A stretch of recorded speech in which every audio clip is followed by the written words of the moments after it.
If I had my way, everything would be so nice. This world would be like Paris. No, it would be a paradise.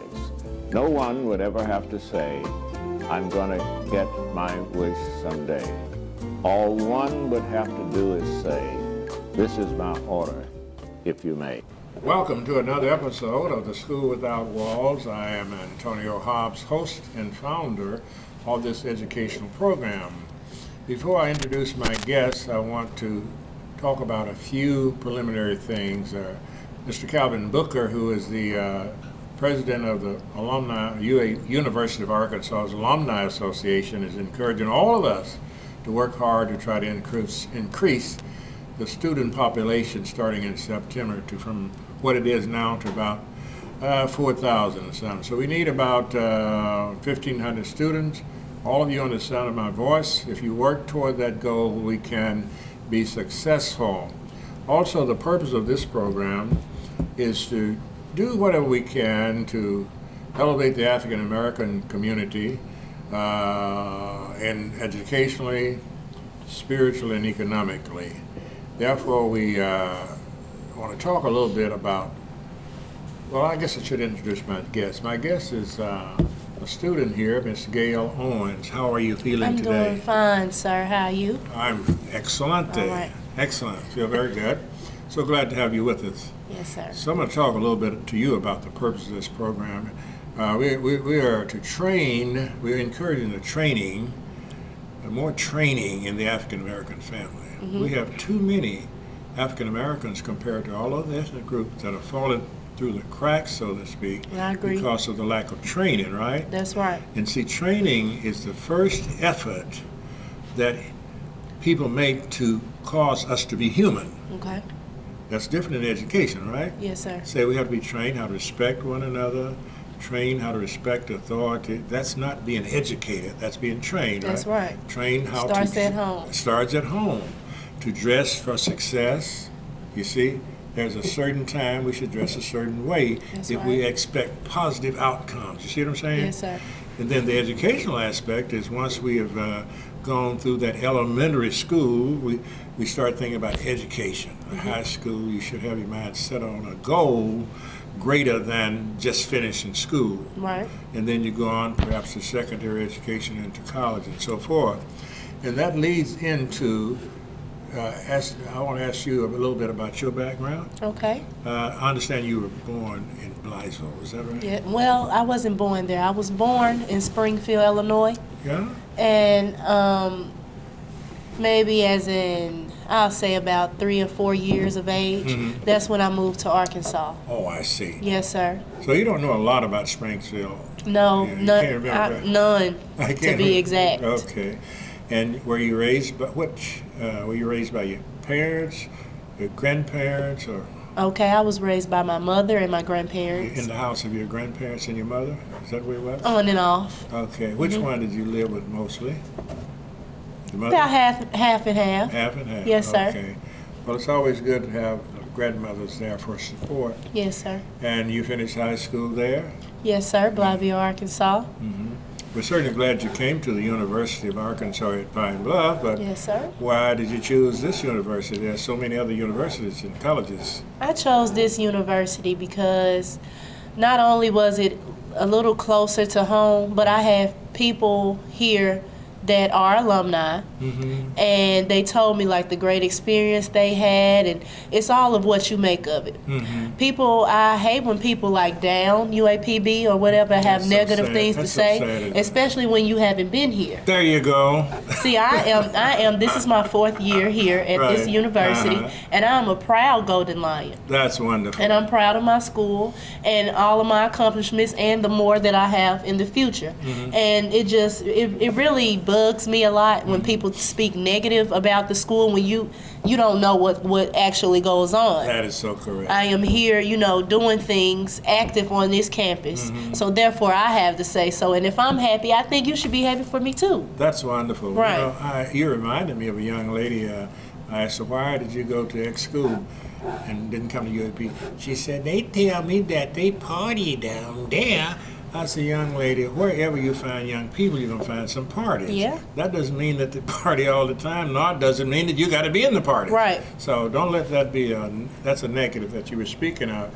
All right, what is your major? My major is mass communications and broadcasting. Mm-hmm. Yes. And what in the world? I understand you have a trade, too. Yes, sir. I like to do hair. Uh-huh. And I do, I wish to fulfill my dream and finish cosmetology school after this degree. Uh-huh. Now, you expect to graduate here in May, do you? Next May, yes, sir. Next May. Not this May, next Now, are May. you taking any cosmetology courses here, or do they offer them here? I don't know. You might want to look into that. I don't think so, though. You don't think so? Not at the university, Uh-huh. but there are opportunities in Pine Bluff. In the city? Yes, sir. Where you could, perhaps this summer, take some Yes, courses? sir. Yes, sir. Okay, that's excellent. I encourage all of our young people to have a trade as well as a profession. Yes, sir. We're living in a time now where you can generally get employment quicker with the trade than in some professions. That is you have true. to wait on them, but the type of profession that you have, you can even go independent, can't you? Yes, sir. You can you have to have a license, right? Yes, sir. Once you get a license, you can set up in your own home, backyard, Wherever. Yes, you want sir. to. So that's great.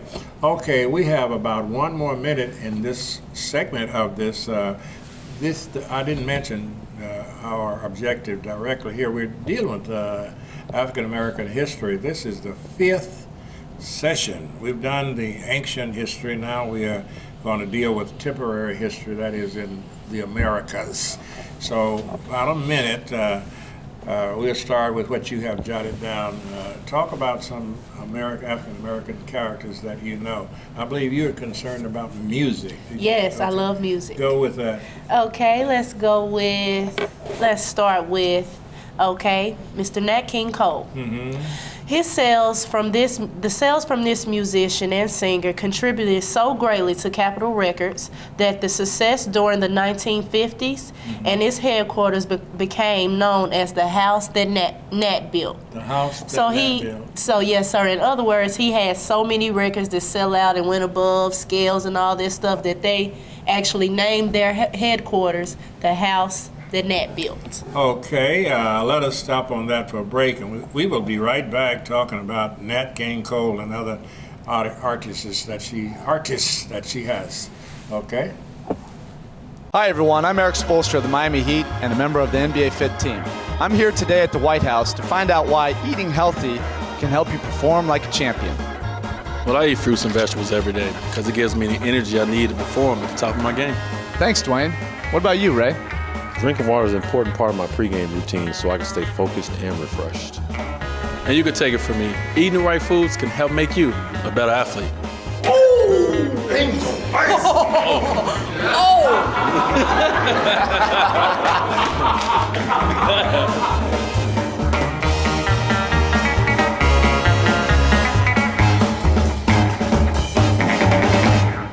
Pretty good, huh? Mm-hmm.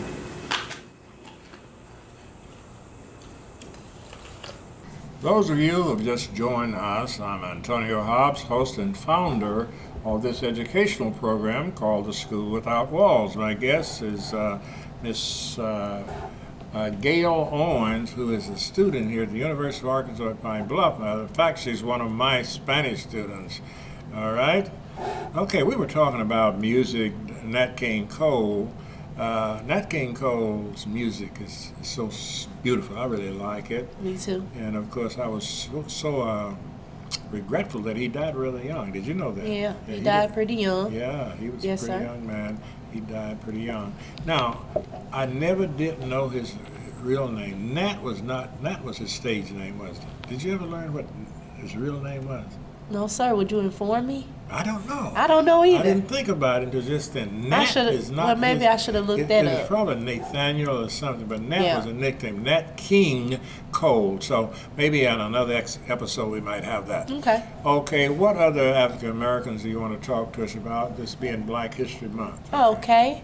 We have the actor and comedian Mr. Bill Cosby. Mm-hmm. He is also a passionate musician. Did you know I that? did not have any idea that Bill Cosby was a musician. I knew he was an athlete. Did you know that? I didn't. Yeah, he was a good football player. Okay. In high school and college, yeah. Well, here he's a musician, and he was a jazz drummer, and he served as master of ceremonies for the Los Angeles Playboy Jazz Festival for many years. And he just stepped down in 2012. You got to be joking. Yes. Now, have you ever seen him in a jazz band? No, I haven't seen him. I haven't either. I just read up on it, and I never. Maybe I should look up a few YouTube clips, Right. and maybe see if they have a few like that. And do that, and maybe the next time you come back, you can let us know, because that was the beginning. We need to know when he started. You told us when he ended, 2012. Right? And it seemed like, as popular as he is, we should have seen it somewhere. I think so. You know, he was here at the university Yes. a couple of years ago, or 3 years ago? Yes, sir. I had a picture made with him. Really? Sure did. Never to get the copy of it, but somebody made it. Mr. Reedus out there, you made the picture, but you never gave me a copy of it. Okay, now, I believe jazz has another terminology. What is the origin of jazz? All right. Jazz is an African American musical form. It's born out of the blues, ragtime and marching bands, and it originated in Louisiana. The turn of the 19th century, the word jazz is a slang term, and at one point it was referred as a sexual act. It was a sexual act. Do you know whether this was created by African Americans? I assume it was. Yes, sir. And then later the music became jazz, right? And that They took jazz out of blues. Yes.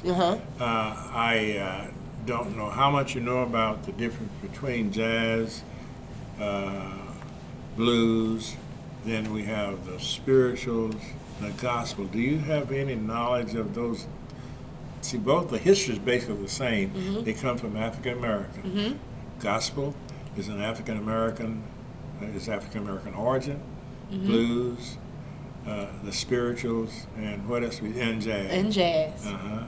They're all African American origin, which now plays a great role in entertainment in the world. Yeah. Not just in the United States, Yeah. but throughout the world. Throughout the world. And it started right there in Louisiana. Yes, sir. The jazz did. And the gospel started in the South. Yes, sir. Various Southern people. Anything else you have there? Yes, I have a few facts about a gospel artist. Since Go we're right ahead. going into gospel, Mr. Thomas Andrew Dorsey. He is considered the father of gospel music. He was known for his fusion of sacred words and secular rhythms. His most famous composition is "Take My Hand, Precious Lord." It was recorded by Elvis Presley and the great Miss Mahalia Jackson. How about that? What do you know about Mahalia Jackson? That's another prominent African American singer. You remember anything about her? Yes, I do know that she sung a part in the movie. Was it? I know the actress. I know her name in the movie was Sarah Jane. Do you remember the movie I'm talking about? No, I don't. But she was acting herself, right? Yes, she And was she did herself, sing and she sung at the funeral. Okay. Yeah, she's nationally. Well, she's internationally known. Yes. Too. Is she still living? No, sir. I think she has deceased. Okay, she's deceased. Okay. Anything else they have there? We have quite a bit more time here. Okay. We have 2 more minutes in this session, and we have one more session following this. Let me mention this. I can remember when blues was not acceptable in the main larger society. The blues of African Americans was frowned upon, but as you know, it's popular in all races now. Because there was a difference in the Negro spirituals. They were always embraced by the white society, and I guess it's because of the Christianity part of it.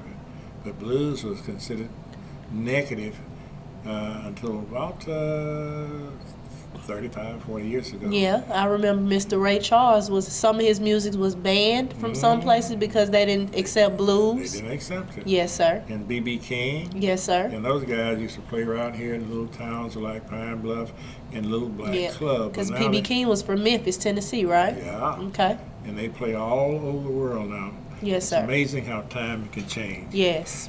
We have about a half a second. Now, why do you think time changed? You ever think about it? What causes people not to reject something at one point in history and another point in history, they accept it? That's a thought question. Right. Right after the break, we'll come up with that. Okay? All right. All right. We'll be back in just a few minutes.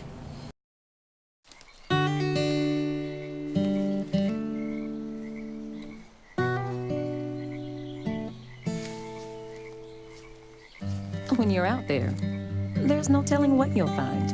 I see it, I see it! Oh, look at you. There are some moments only the forest can inspire. Find yours at discovertheforest.org.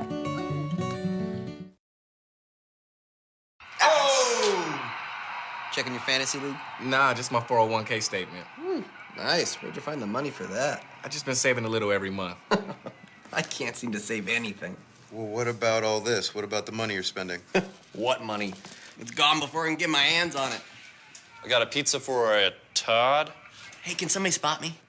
When it comes to financial stability, don't get left behind. It's 547. Get tools and tips for saving at feedthepig.org.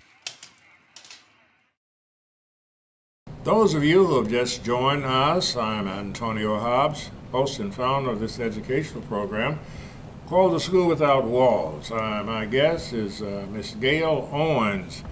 Just before the break, Senorita Owens, we were discussing why do we have people that say 50 years ago were against something, and we were talking about the blues, weren't we? Yes, we sir. were talking about how the white society rejected blues and blues singers, and now they embrace it all over the world. What do you think causes things like that? Well, Senor Hobbs, I think it was maybe a generation gap. People that, like, all the negative things that went on back Many decades ago? Right. Back when there was, segregation and all this stuff like that. Though that time is out, those people have died, and now we have different views on things. People have different views. We don't want to have, we have people like Dr. Martin Luther King, who tried to, who did, made a way for us African American people to have the same, to have the equal rights as any other race there is today. Right. And we should really take advantage of that. We should. Because Dr. King gave the ultimate, he paid the ultimate price, right? Yeah, he did. And that is what? His life. His life. His life. That's the ultimate price. That we might live. I often think about Dr. King in the story of Christ. See, we often talk about Christ's death, early death, that we might live. Well, Dr. King had an early death too. Did. And a lot of people benefited because of his braveness and his vision, because he was able to do well himself. But he chose to try to help the mass of the people. That is a wonderful example. So time brings on a change, and thanks be to God that also by breaking down the barriers of segregation, we became acquainted. See, it's hard to dislike a person when you go to school with them, you work with them, you get always to know with them. You get to know them. You get to know them. But if somebody tells you something negative about a person, just like they said about the university, and if you don't go there, and if you believe that, then you have a you're just being negative, judgmental perspective. Yeah.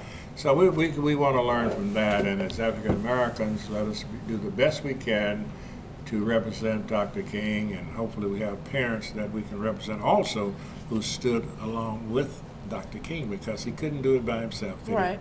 he? Okay, what other persons have you noted here that you'd like to talk about? Anything else about Dr. King's life you want to mention?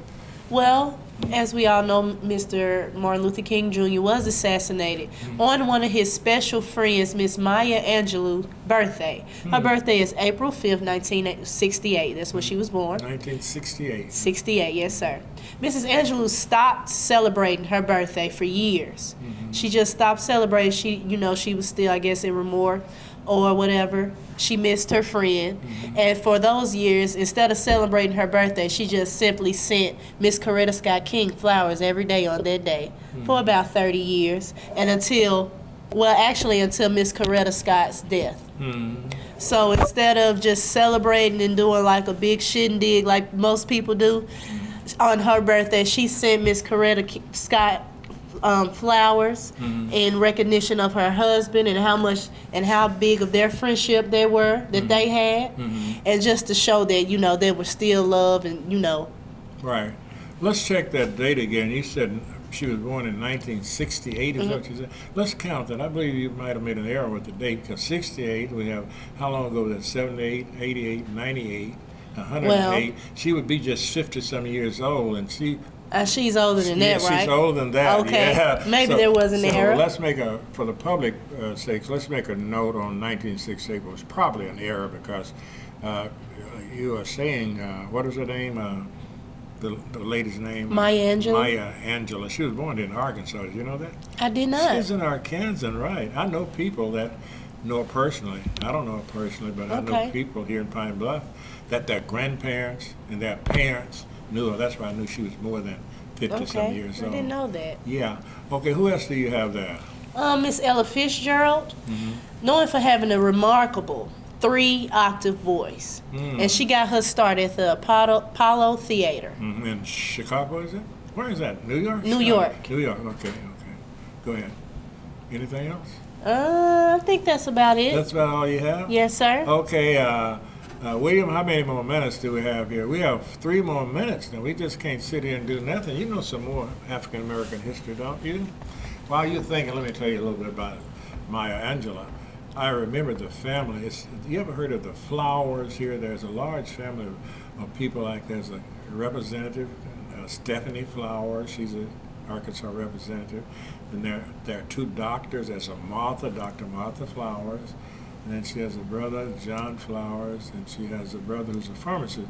Well, that family, their mother in that group grew up in the area where Maya Angelou grew up. Yeah, right here in Arkansas. And I'm sure there are others. Well, look, we were talking about the objective of the program. I dealt with training, education, but I didn't deal with economics. We want our people to understand that the best way out of poverty is through a good education. And we're hoping that you would encourage other young people. See, peer pressure, we have positive peer pressure. So you're amazing, you might be aware of this, but you can influence other young people, sometimes better than an adult like myself. The importance of studying seriously the work. You're not coming here just to get grades. The grades follow your work. Yes. So if you're serious about the work, the quickest way out of poverty is a good education. And when we say that, we don't necessarily mean you have to get a college degree, but we encourage it if you have the talent and the skills. But every person needs a trade, don't they? When you say that, everybody needs a trade. Yes, sir. Because it's not like it used to be. We have about 2 more minutes, so I want you to close out with the last thing. But we used to, my generation could just work hard and make a nice living. But you can't do that much anymore. Why do you think it's so important to have some type of trade?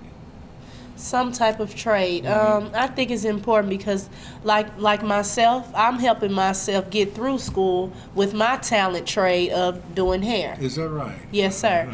And I think that some people realize that college is not all. I say it's a plus. It's definitely positive. If you are able to do that. Yes, sir. But like you said, like people have trades. People have, maybe they're a good DJ. You know. Maybe they do that well. You don't need much education to be a DJ at a club. Right. But if that's what gets you by for now, and in this society, it works. And like you said, from our past society, we us African American, we're used to working from sun up to sundown. But now that's not the case. Right. You don't have even the work to do. Yes, right. Like my dad's generation to just go out and cut logs and make all kinds now of we have technology to do that. The logs are gone. Right, we have technology to do that. Right, you got one man get his machine and go out and cut enough logs, as many logs as 10 people used to cut. That's right. I believe time is about up. I'm certainly proud that you came on board, and hopefully you come back again. Thank you for having me. Muchas gracias. Thank you. Okay.